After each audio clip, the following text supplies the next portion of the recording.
Boa noite, amada igreja. A paz de nosso Senhor Jesus Cristo seja com todos.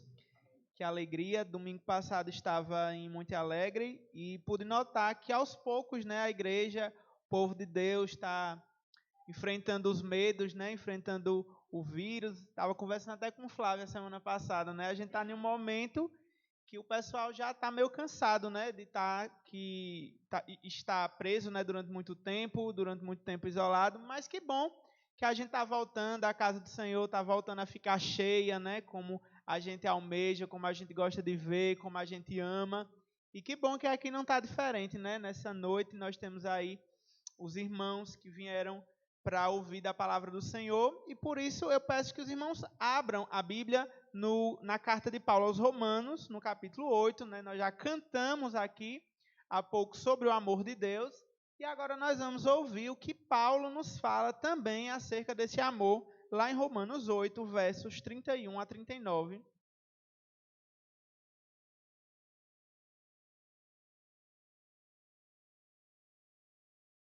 Romanos 8,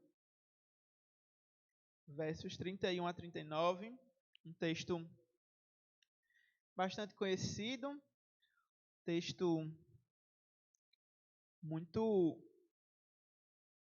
confortador para nós essa noite, irmãos. Eu vou fazer a leitura, peço que os irmãos acompanhem, Romanos 8, versos 31 a 39. Diz assim, então, o texto sagrado. Que diremos, pois, à vista destas coisas? Se Deus é por nós, quem será contra nós? Aquele que não poupou o seu próprio filho, antes por todos nós o entregou, porventura não nos dará graciosamente com ele todas as coisas? Quem tentará acusação contra os eleitos de Deus? É Deus quem os justifica. Quem os condenará? É Cristo Jesus quem morreu, ou antes quem ressuscitou, o qual está à direita de Deus e também intercede por nós. Quem nos separará do amor de Cristo? Será tribulação, ou angústia, ou perseguição, ou fome, ou nudez, ou perigo, ou espada. Como está escrito, por amor de ti somos entregues à morte o dia todo, fomos considerados como ovelhas para o matadouro. Em todas estas coisas, porém, somos mais que vencedores por meio daquele que nos amou. Porque eu estou bem certo de que nem a morte, nem a vida, nem os anjos, nem os principados, nem as coisas do presente, nem do porvir, nem os poderes, nem as alturas, nem as profundidades, nem qualquer outra criatura poderá separar-nos do amor de Deus que está em Cristo Jesus, nosso Senhor. Irmãos, como nós não estamos vindo de uma sequência de mensagens em Romanos, então é importante a gente mencionar aqui brevemente o contexto da carta, em que ela foi escrita. O apóstolo Paulo, diferente da maioria das igrejas, talvez, que ele escreve, ele conhecia a igreja e está falando de alguns problemas que ele conhecia, como o caso da igreja lá dos Coríntios, mas aqui aos Romanos ele era um pouco diferente porque ele não conhecia essa igreja, Era uma igreja que ele planejava conhecer ainda na sua viagem à Itália, Hoje, Itália hoje, capital da Itália para nós hoje, para você localizar aí na sua mente geograficamente, só que na época, capital do então Império Romano. E as viagens missionárias do apóstolo Paulo, começando pela primeira, ele tinha o propósito claro de anunciar Cristo onde ele ainda não era conhecido. Ele é diferente, infelizmente, de muitos cristãos hoje que arrefeceram, esse fervor missionário. Paulo levava muito a sério aquilo que ele ouviu e que ele aprendeu de pregar Cristo em Judéia, Samaria e até os confins da terra. E ele queria chegar até os confins da terra.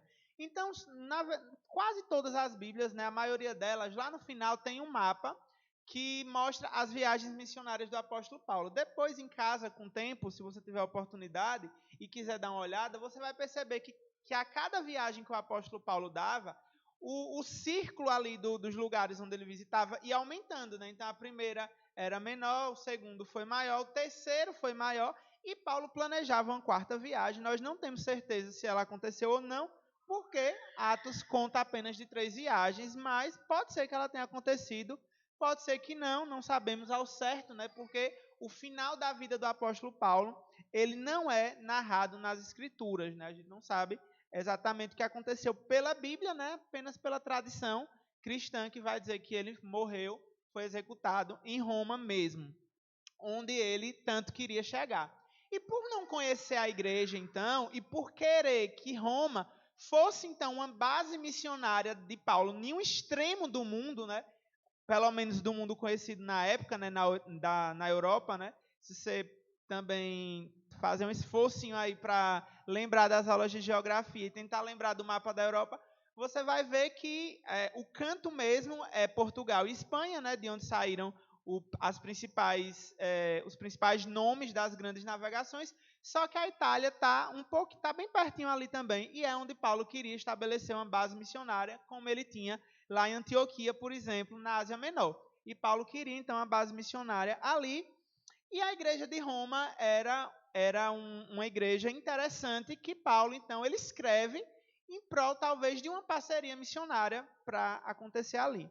E se você voltar um pouquinho aí, lá no primeiro capítulo, né, nós vamos ver, então, que Paulo ele tem um tema, uma tese, que ele vai desenvolver na carta, lá nos versos 16 a 17, que é justamente o Evangelho. Né? São versículos também conhecidos, onde Paulo vai dizer que ele não se envergonha do Evangelho, porque é poder de Deus para a salvação de todo aquele que crê, primeiro do judeu e também do grego, visto que a justiça de Deus se revela no Evangelho de fé em fé, como está escrito, o justo viverá pela fé. Então, Paulo tem essa grande tese, a justificação por meio da fé, o Evangelho.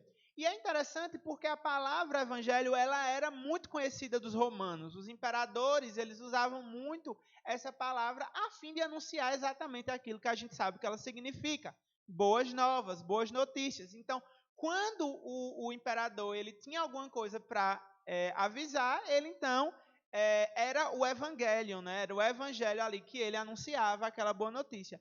Só que Paulo vai narrar em toda a carta de Romanos um evangelho um pouco diferente, né? Um evangelho muito superior, boas notícias muito, muito, muito reconfortantes, como essas que nós lemos no capítulo 8 de Romanos, versos 31 a 39. Paulo, então, ele vai discorrer desde o capítulo 5, principalmente, né? Até aqui o capítulo 8, sobre a justificação pela fé. E quando isso tudo que eu falei é importante, para que nós entendamos justamente o versículo 31, quando Paulo ele fala que diremos, pois, à vista dessas coisas. De que coisas Paulo está se referindo? Ele está se referindo daquilo imediatamente que ele falou anteriormente, no capítulo 8, ou ele está falando de toda a carta? Os comentaristas divergem um pouco, irmãos, porque o pensamento de Paulo é um pensamento assim encadeado, claro, mas é um pensamento assim que uma coisa puxa a outra, que puxa a outra, que puxa a outra, que puxa a outra. Como eu falei, desde o capítulo 5 ele está falando sobre justificação. Mas aqui no capítulo 8 ele está então fechando esse tema, o final, os versos 31 a 39 que nós lemos, são o fechamento dessa sessão. E para que nós não voltemos muito lá atrás, a gente vai ficar, então, vamos nos concentrar aqui no capítulo 8 mesmo, e vamos considerar que, de uma maneira específica, o que Paulo fala, que diremos, pois, à vista dessas coisas, ele está se referindo ao capítulo 8, aquilo que ele havia falado aqui brevemente no capítulo 8, tá? Dito isso, irmãos, eu queria que nós pensássemos essa noite, eu queria que cada um de nós refletíssemos nessa noite acerca da certeza da salvação que nós podemos ter em Cristo Jesus. E é muito também interessante pensar sobre isso, porque esse é um tema que, com certeza, irmãos, ele atravessou os séculos perturbando a mente de muitos cristãos. Não se sinta sozinho e não se sinta diferente se você um dia questionou sua salvação, se você teve dúvidas, se era de fato salvo. Você pensa, mas eu fui salvo, eu um dia fui lá na igreja, eu me batizei, assumi um compromisso com Cristo, mas hoje eu olho para a minha vida e eu ainda acho que eu preciso melhorar tanto e eu ainda sou pecador. Será que Deus ainda me ama, né? Como a gente cantou aqui, será que Ele ainda tem um propósito na minha vida? Será que Ele não me abandonou? Será que Ele não desistiu de mim? Irmãos, no texto que nós lemos essa noite, nós vamos ver que essa certeza, e talvez se você estiver lendo aí na revista atualizada, né, o subtítulo que deram foi justamente isso, né? As provas e certezas do amor de Deus, elas são grandes e são tão profundas porque elas estão alicerçadas na Trindade. Elas estão alicerçadas na Trindade. Nós costumamos ver salvação como um ato divino de Cristo, principalmente, né? Quando a gente, na teologia, vai chamar de economia da salvação, né? Que é quando a gente vai especificar, embora tudo seja uma obra da Trindade, a gente, didaticamente, né? E a própria Bíblia, ela nos dá base para isso, né? Para mostrar que algumas obras são mais próprias de algumas pessoas da Trindade do que outras, vai pensar em salvação sempre associada ao que Cristo fez. Mas esse texto, a gente vai ver que o amor de Deus, ele repousa desde o momento da eleição, né? No versículo 33, quem intentará acusação contra os eleitos de Deus? E é o primeiro ponto que eu queria tratar aqui. Nós podemos ter certeza que somos salvos porque o Pai nos elegeu antes da fundação do mundo. Então vamos lá, Paulo, para provar esse argumento aqui que eu falei, ele usa uma série de argumentos retóricos, né, argumentos aí da fala. Paulo era um erudito também, né? Ele foi aí instruído aos pés de Gamaliel, que era um erudito da sua época. E Paulo, então, ele usa aqui de retórica, ele usa aqui tentando convencer por argumentos escritos. Ele vai usar o quê? Ele vai usar perguntas condicionais, ele vai usar perguntas retóricas e ele vai usar uma série de exemplos, né, quando ele vai falar de tribulação, angústia, perseguição, fome, anjos, principados, para provar esse argumento. Ele começa o texto, irmãos, com nada menos do que 4 perguntas retóricas ou condicionais, com áreas de condicionais, né? O que é isso? É quando ele fala exatamente, se Deus é por nós, quem será contra nós? Paulo aqui, quando ele fala se Deus é por nós, ele está levantando uma dúvida. Muitas vezes a gente sempre associa a condicional, esse se com uma dúvida, mas não é o caso daqui.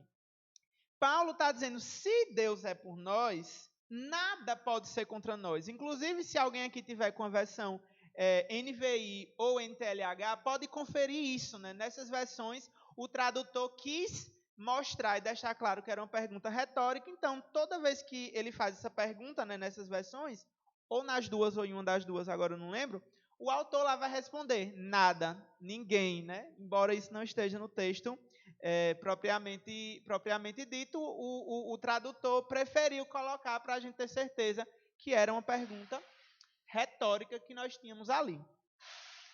Que diremos, pois, à vista dessas coisas? Se Deus é por nós, quem será contra nós? Que coisas são essas, como eu falei, que Paulo estava dizendo?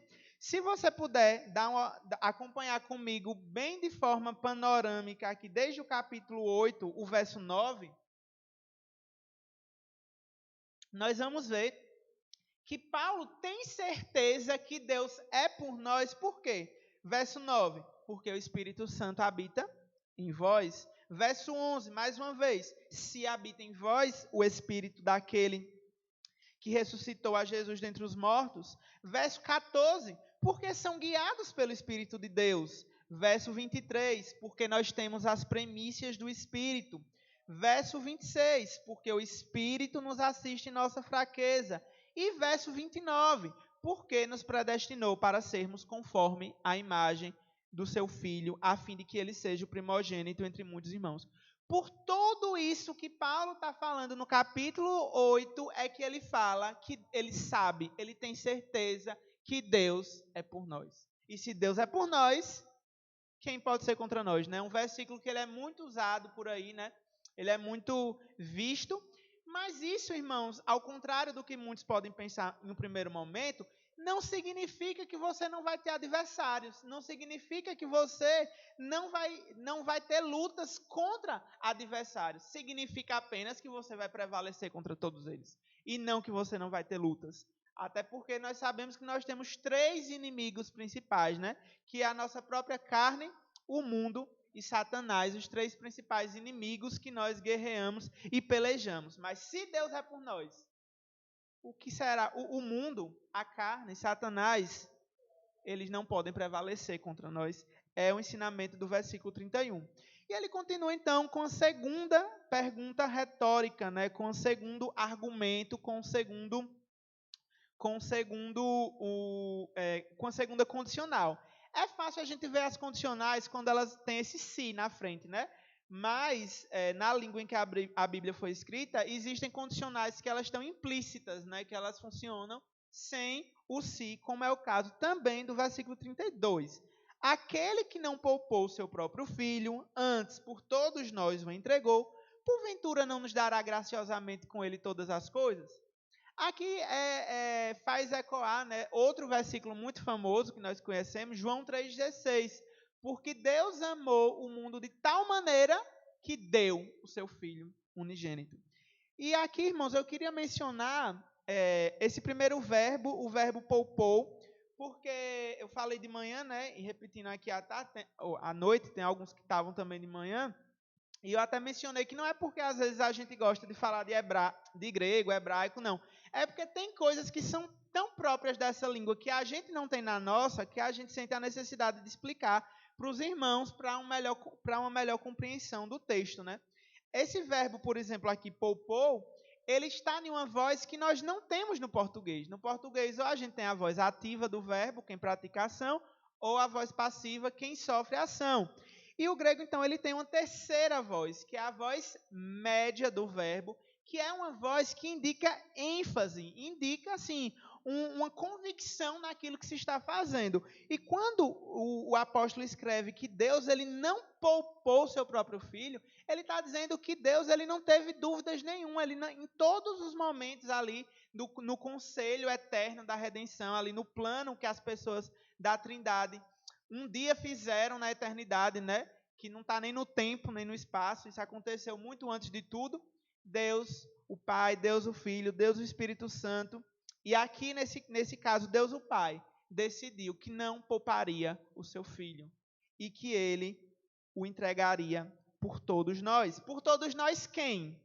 Por todos esses que ele está falando do versículo 8, né? Os predestinados para serem conforme a imagem de seu filho. Ele não está falando de todos nós, todo o planeta Terra, né, todas as pessoas individualmente, mas falando desses do capítulo 8. E o interessante também é que a mesma voz média que está lá no verbo poupou, ela também está no verbo dará graciosamente todas as coisas. Olha que legal. Da mesma forma que Deus não poupa o seu filho, é com o mesmo empenho, com o mesmo prazer, com a mesma convicção que ele nos dá graciosamente todas as coisas. E ele nos dá graciosamente todas as coisas que nós precisamos, irmãos. Deus, se ele não poupou o filho dele, por que você acha que ele reteria alguma coisa? Aquele que deu o que ele tinha de mais precioso, aquilo que ele tinha de mais importante, aquilo que era mais valioso, ele entregou. Então, como não dar graciosamente todas as coisas? Vejam, né? Como aí Paulo, ele está querendo que nós tenhamos convicção e tenhamos certeza, sim, do amor de Deus. E ele não para por aí, como eu falei, ele insiste nisso, ele continua no verso 33, dizendo: quem intentará acusação contra os eleitos de Deus? É Deus quem os justifica. Quem os condenará? E aqui, se você quiser entender melhor essa condicional, você poderia até colocar um se, né? Depois dessa primeira interrogação. Quem tentará acusação contra os eleitos de Deus? Se é Deus quem os justifica, quem os condenará? Se é Deus quem o justifica, quem o condenará? Eu mencionei já aqui, eu sempre gosto dessa história que aconteceu com Jesus lá, narrada por João no capítulo 8, né? A perícope da mulher adúltera, porque ela retrata exatamente esse versículo 33 aqui de Romanos que nós lemos. Quando todos os homens estavam lá esperando para ver o que Jesus ia fazer, Jesus disse: ela pecou mesmo. O que é que a lei disse? Não é para tirar pedra? A lei diz que é para tirar pedra, atire pedra. Quem não tem pecado que atire a primeira pedra, né? Jesus, ele queria gerar uma reflexão no coração daqueles homens, daquelas pessoas que estavam ali para apedrejar a mulher. E no final, ele, quando não resta mais nenhum homem, ele pergunta para ela: Senhor, onde estão os teus acusadores? Ela disse: não sobrou mas nenhum. Só que ela esqueceu de um, né? Esqueceu do próprio Cristo, o único que não tinha pecado e que poderia, de fato, apedrejá-la. E ele responde graciosamente, ele responde com graça, dizendo: eu também não te condeno. Não é porque essa pessoa, essa mulher, não merecesse condenação, mas foi porque Jesus levou a pedrada no lugar dela. Jesus levou os cravos que eram dela. Jesus foi crucificado para levar a culpa daquela mulher. Não foi de graça, entendeu, irmãos? A gente às vezes acha simplesmente que Jesus ele nos absolve. Ele declara que a gente não tem mais culpa. Não é bem assim que acontece. Acontece que ele declara extinta a punição, mas a culpa permanece em cada um de nós. Nós temos culpa, e temos culpa gravíssima diante de Deus. Nosso pecado é uma afronta contra ele. Mas se é uma afronta contra ele, e ele decide nos justificar, quem é que pode condenar? Se a única pessoa que poderia condenar decide oferecer graça, decide dar graciosamente todas as coisas. Irmãos, é por isso que nós podemos ter certeza, porque o único que podia, ele nos oferece justificação, ele nos oferece perdão, ele nos oferece reconciliação com ele. Que maravilha, irmãos! Quem pode nos condenar? Quem é capaz de nos condenar? Apenas ele, e ele decide nos justificar. Então, irmãos, e ele deixa claro que isso é contra os eleitos de Deus, né? Mais uma vez especificando que é um grupo seleto, né? Um grupo aqui que está sendo, desde o capítulo 8, como eu falei, mencionado, e é sobre esse grupo que nós estamos falando aqui, nesse texto também. Então, agora a gente já viu então a primeira pessoa da Trindade, o Pai elegendo, e contra os eleitos ninguém podendo mais acusar. E agora o texto continua na parte B do verso 34, falando então sobre a segunda pessoa da Trindade. Cristo, o Filho, morrendo e ressuscitando e se assentando à direita de Deus, intercedendo por nós. Cristo Jesus, quem morreu, quem ressuscitou, está à direita de Deus, intercedendo por nós. Aqui a gente vê um progresso, né? Primeiro, foi necessária a morte de Cristo, foi necessária a sua ressurreição, para que então ele pudesse se assentar à direita de Deus e intercedesse pelos nossos pecados. Nós podemos também, irmãos, ter certeza da nossa salvação, confiar que a nossa salvação ela é garantida por causa da morte, ressurreição e intercessão de Cristo. E os verbos também aqui estão no tempo presente, que é o tempo da constância, né? Os tempos também, na língua grega, eles não refletem simplesmente o tempo, né? Passado, presente e futuro, como o que aconteceu ontem, o que aconteceu hoje e o que vai acontecer amanhã. Não, eles falam do tempo como momentos, né? E aqui o tempo presente ele expressa a constante intercessão de Jesus por todos nós. Ele está constantemente à direita de Deus, constantemente intercedendo por nós. E aqui, irmãos, também é importante lembrar que Jesus faz isso porque Jesus, ele cumpre, né? Ele assume os três ofícios, né, que nós vemos lá no Antigo Testamento, o ofício real, ofício sacerdotal e profético. De forma didática também a gente sempre explica, e é bom relembrar, né, esses ofícios, e principalmente os ofícios de profeta e sacerdote, né? Enquanto o profeta fazia a ligação de Deus com o homem, o sacerdote, então, conduzia o homem a Deus em adoração. Era a função do sacerdote. E a função de Cristo como intercessor é essa função de sacerdote e mais, né? Cristo oferece uma função dupla, né? Cristo é, ao mesmo tempo, o sacerdote que intercede e, ao mesmo tempo, também ele é o próprio sacrifício, né? Ele é o sacrifício perfeito, o Cordeiro de Deus que tira o pecado do mundo, né? Como João Batista mesmo declarou quando o viu pela primeira vez, o que narra os evangelhos.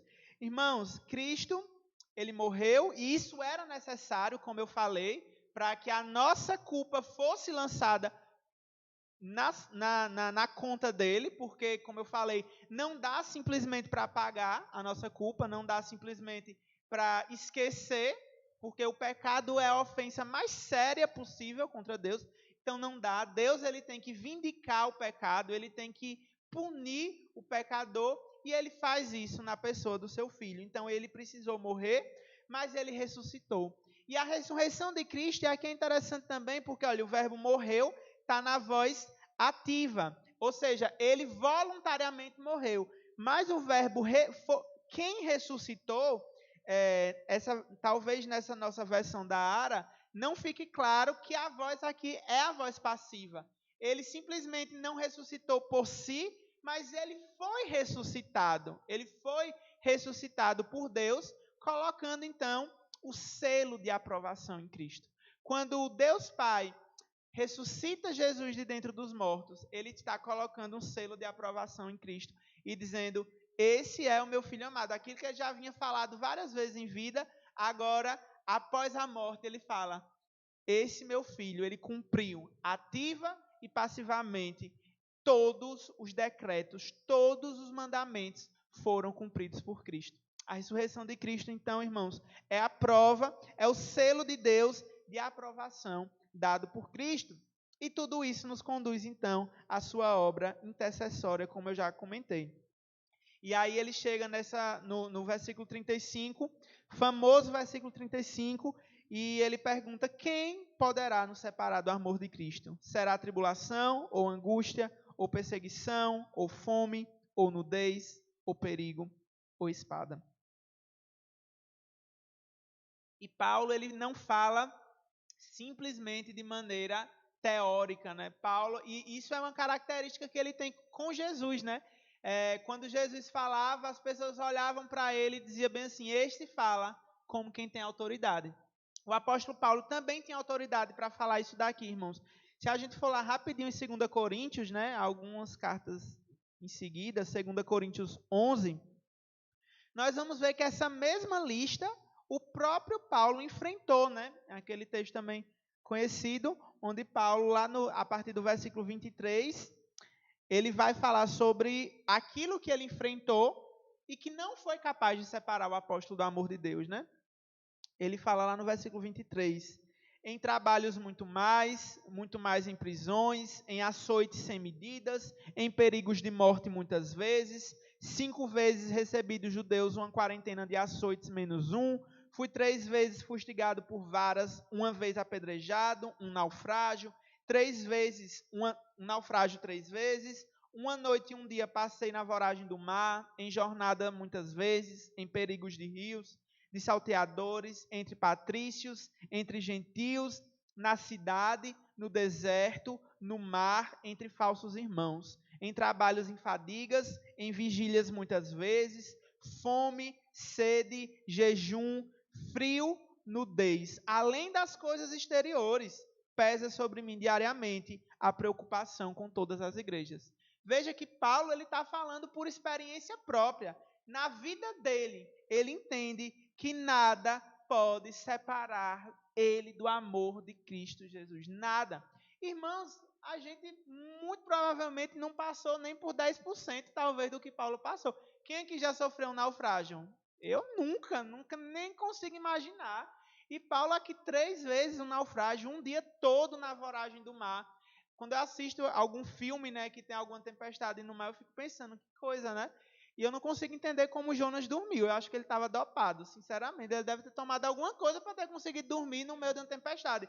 Porque, irmãos, é algo assim muito grande, né? Aquele balançar de ondas, a molheira, né? Ninguém come, ninguém dorme. Porque está todo mundo pensando se vai viver no próximo minuto, né? Está todo mundo preocupado se vai sair dali vivo. Paulo passa por tudo isso, irmãos. E aqui ele está nos lembrando sobre as tribulações e provações da vida. E ele vai citar até o Salmo 44 aqui em seguida, né, no verso 36. E dizer: olha, por amor de ti somos entregues à morte todo dia. Fomos considerados como ovelhas para o matadouro. Olha, a vida de vocês é uma vida está caminhando para o matadouro. Vocês foram destinados como ovelhas para o matadouro, da mesma forma que o mestre de vocês foi. Jesus, lá no Sermão do Monte, ele já havia dito isso, né? Olhe, não estranhem as perseguições, porque os que vieram antes de vocês sofreram perseguições. E os que vão vir depois de vocês vão sofrer também. Isso é normal, isso é natural. Porque eles não estão perseguindo a vocês exatamente. Vocês estão perseguindo a mim. Eles estão perseguindo aquilo que vocês acreditam, é aquilo que vocês pregam. É esse verdadeiramente, então, quem está sendo perseguido. E Paulo tem certeza que essa convicção disso, irmãos, está no amor de Cristo Jesus, né? O amor que é algo assim, é algo, irmãos, que nós nem merecíamos, né? A prova desse amor. Eu acho interessante quando João usa essa palavra lá no capítulo 4 da primeira carta, né? Ele fala, nisto Deus prova o seu amor. Porque isso parece uma coisa tão teen, né? Parece tipo uma coisa de série da Netflix, assim, com Noah Centineo, né? Parece uma coisa assim, bem aquelas séries bobinha de prova de amor, né? Eu fico pensando, meu Deus, por que o Deus Todo-Poderoso quis provar o amor dele? Ele não precisava, irmãos, fazer isso. Ele simplesmente não precisava. Porque a palavra dele deveria nos bastar, né? Mas, infelizmente, muitas vezes não basta, né? Para nós, a palavra do nosso Deus. Mas o amor de Cristo é um amor colocado em prática. É um amor sacrificial. É um amor que foi até as últimas consequências. Foi um amor de morte, né? Um amor que morreu em nosso lugar. Como alguns filmes também mostram, né? Mas o amor de Cristo, ele é, com certeza, inigualável. É um amor que não dá para comparar, irmãos. E o versículo 37 acaba, então, esse segundo ponto, falando que em todas essas coisas, porém, somos mais que vencedores. E, novamente, ele reforça, por meio daquele que nos amou. A causa da nossa vitória é o amor de Deus por nós. Essa é a causa. Se Deus nos amou tanto assim, irmãos, e o apóstolo ele não usa simplesmente a palavra vitória, né? Porque vitória, as pessoas usam até essa palavra de forma perene, né? De forma passageira. Já viu alguém falando bem assim, eu venci o dia, né? Como tipo, amanhã eu vou ter que lutar de novo para vencer o dia de amanhã. Eu venci o hoje, agora eu vou ter que vencer o amanhã também. A vitória que o apóstolo Paulo está falando aqui não é uma vitória de um dia após dia. É uma super vitória, é uma hiper vitória, é uma vitória definitiva em todas essas coisas. Somos mais que vencedores, não é apenas vencedores, irmão, você consegue imaginar isso? É uma vitória completa, é uma vitória esmagadora, é uma vitória que começou com a sua morte, com a sua ressurreição, e ela vai se consumar ainda, né? Nós vivemos os últimos dias, a última era, mas o último inimigo a ser vencido é a morte. Nós ainda lidamos com a morte. Muitas pessoas ainda ficam... A gente tem que encontrar o equilíbrio, né, irmãos? Entre aquilo que não temer excessivamente a morte, porque nós sabemos para onde nós vamos, mas também não menosprezar a morte como se fosse um inimigo banal, porque não é.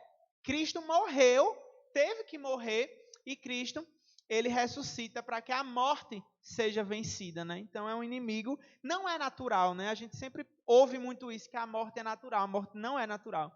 O homem não foi criado para morrer, até porque morte não é deixar de respirar, né? Morte é deixar de ter comunhão com Deus. E isso é algo que um dia nós vamos experimentar de forma plena quando Cristo voltar a segunda vez. Irmãos, além do Pai que nos elegeu, garantir a nossa salvação e garantir que ela é imperdível, além do Filho morrer, ressuscitar, ascender aos céus e interceder junto ao Pai, por nós, nos dá vitória, mais do que vitória, vitória definitiva, por causa do seu amor. Nós também temos a certeza que o Espírito Santo não deixa que isso se perca. Já pensou se a gente pudesse perder a salvação? Já pensou se tudo isso que aconteceu, o Pai elegeu, o Filho morreu, mas a gente pudesse deixar isso escorrer pelos nossos dedos, como areia, como água? Ia servir de quê, né, afinal de contas? E olha que nós iríamos deixar escorrer pelos dedos como água. Se não fosse o Espírito Santo, irmãos, a operar em nós. Embora nós não encontremos, né, exatamente o nome Espírito Santo nos versos 38 e 39, nós podemos inferi-lo por todo o capítulo 8. Né? Ele é uma figura central. A gente leu várias vezes aqui, né, eu mencionei várias vezes aqui, a pessoa do Espírito Santo em cena em todo o capítulo 8, e não seria diferente aqui na conclusão do capítulo, quando ele fala: porque estou bem certo de que nem a morte, nem a vida, nem os anjos, nem os principados, nem as coisas do presente, nem do porvir, nem poderes, nem altura, nem profundidade, nem qualquer outra criatura poderá separar-nos do amor de Deus que está em Cristo Jesus, nosso Senhor. Eu tenho certeza que quando você estava na escola, os que não estão mais, né, e os que estão, preste atenção agora, você vê como esse negócio de voz ativa e passiva é interessante, né? Já falei várias vezes isso, e como isso nos ajuda a interpretar o texto. Aqui no verso 38 não é diferente. Nas nossas versões na Ara, ele não deixa muito claro, né? Quando ele fala, estou bem certo de que, a gente não consegue perceber qual é a voz do verbo, mas a voz do verbo aqui é a voz passiva. Isso significa que Paulo foi persuadido disso. Não foi algo que Paulo chegou, a uma primeira vista parece que Paulo chegou a essa conclusão pelo próprio intelecto dele, né? Parece que as experiências de vida dele, né? Parece que a inteligência dele levou ele a estar certo de que nem morte, nem vida, etc. Mas não foi isso que aconteceu. Paulo, ele teve que ser persuadido disso. E toda vez que a gente tem alguma coisa na voz passiva, existe um agente da passiva que pratica a ação. Existe alguém que convenceu Paulo disso tudo. E aquele que convenceu Paulo disso tudo foi o Espírito Santo. A terceira pessoa da Trindade, que dentro da economia da salvação tem a função de aplicar a obra da salvação nos corações. É ele que aplica a obra da salvação. É ele que regenera o homem, que o capacita a ouvir a voz de Deus, porque nós estávamos mortos. Primeiro, temos que ser vivificados pelo Espírito, para assim, então, sermos persuadidos, sermos convencidos, né? Há um texto também famoso que fala que é o Espírito que nos convence, né, do pecado, do juízo e da justiça. É esse Espírito que convenceu Paulo de que nem morte, nem vida, nem anjos, nada e nem qualquer criatura o poderia separar do amor de Deus que está em Cristo Jesus. E adivinha qual é a voz que está aí se poderá separar?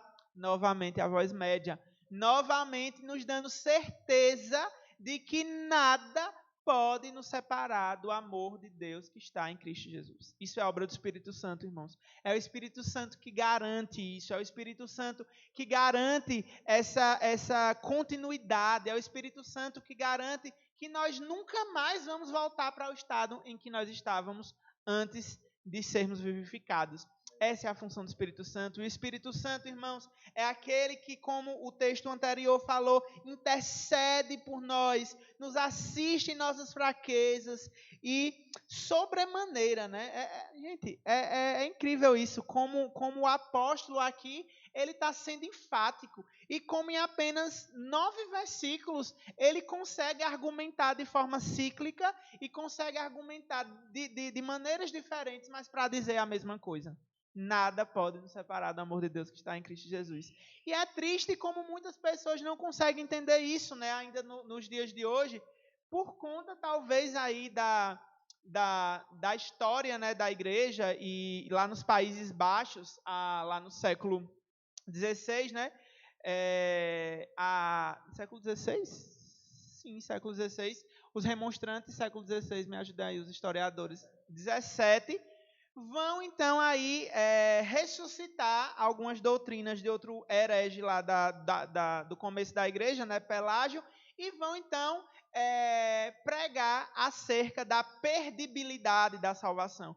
E isso, infelizmente, mesmo com os irmãos que se levantaram contra eles, né, e elaboraram os 5 famosos pontos do calvinismo, por causa das 5 teses dos remonstrantes, infelizmente, irmãos, não conseguem olhar para esse texto e ter esse entendimento que, para nós, eu espero que, depois de hoje mais ainda, se torne ainda mais claro.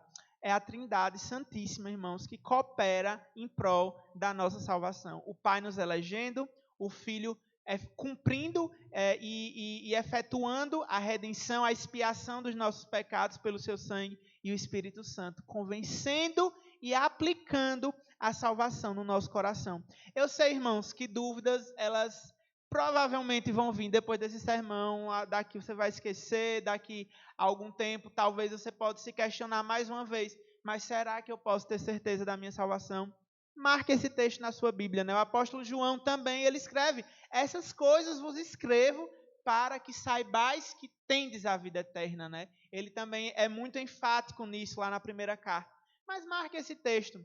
Lembre, faça como o salmista, né, que dizia à minha alma, digo à minha alma, escreva esse texto em um caderno, né, escreva esse versículo na porta do guarda-roupa. Seja constantemente lembrado, irmãos, de que nada pode nos separar do amor de Deus que está em Cristo Jesus. Nada, nada, porque ele está alicerçado, irmãos, na coisa mais poderosa do universo, o amor de Deus por nós, né? É algo assim que não dá para a gente entender. A causa da condenação todo mundo sabe, né? Ninguém que for condenado vai poder dizer bem assim, eu não sei porque fui condenado. Ele sabe porque ele foi condenado pelos seus pecados. Mas nós que, pela fé e crendo, né, alegres em Cristo Jesus, gratos a Ele, fomos eleitos e fomos salvos. A gente não sabe dizer porque a gente foi salvo. Ninguém sabe dizer porque foi salvo. Eu não faço a mínima ideia porque eu fui salvo. O que foi que Ele viu em mim? Nada. Eu não tinha nada para Ele ver em mim. Mas, irmãos, a graça é algo assim que faz com que nós nos maravilhemos diante desse Deus, né? O próprio Lutero, ele tinha dúvidas terríveis, né? Mesmo no dia da morte dele, ele ainda assim suava frio, com medo, né? E com certeza faz parte da nossa natureza humana, mas esse texto, então, ele nos lembra e ele nos conforta acerca da certeza desse amor. Eu queria orar com a amada igreja, depois eu queria que o pastor Rômulo, era para ter falado antes, né? Desculpa, mas cantar, para conduzir a igreja, para a gente cantar aquela música Quem Nos Separará, né? Por sinal, composta por um brasileiro, né? Olha que curioso, né? Nem só de versões de Hilson vivem o nosso repertório, né? Temos ainda algumas músicas aí compostas também por alguns brasileiros. Mas vamos baixar as nossas cabeças, irmãos. Você já pode se colocar de pé também, se você desejar, para a gente orar. E em seguida, o pastor Rômulo nos conduzir nessa canção.